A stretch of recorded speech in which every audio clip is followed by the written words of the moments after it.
Cosmogenesis is a project that I started in 2014, and it's an archive set in the future and follows transdimensional travel groups. And the travel groups have learned how to transport themselves between dimensions, looking for different types of materials.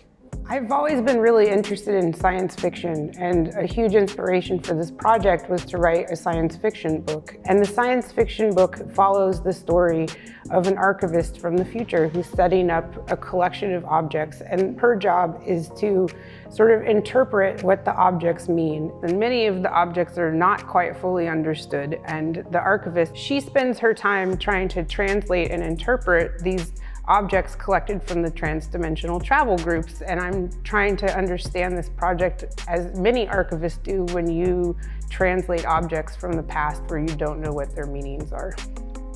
One of the reasons why I chose a science fiction framework for this project is the idea of world building. And so for Cosmogenesis, I wanted to really think about what the future environments would be like, what future materials might be available.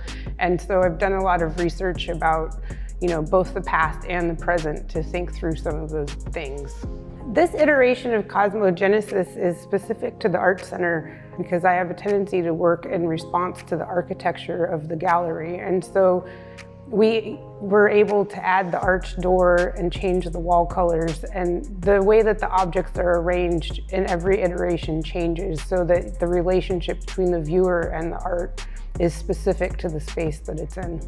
My MFA is in new genres, so I've always worked with photography, sculpture, and video.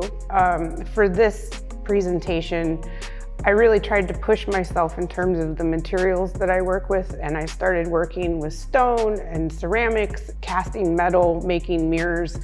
And I think that for this project to be convincing as an archive, the material language really needed to be expanded.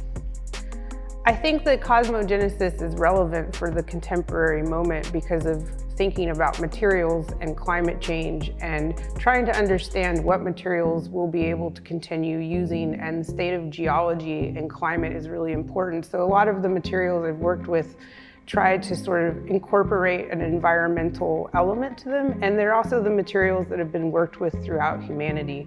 And I think we need to think about what we're making, how we're making it, and how that will work in the future.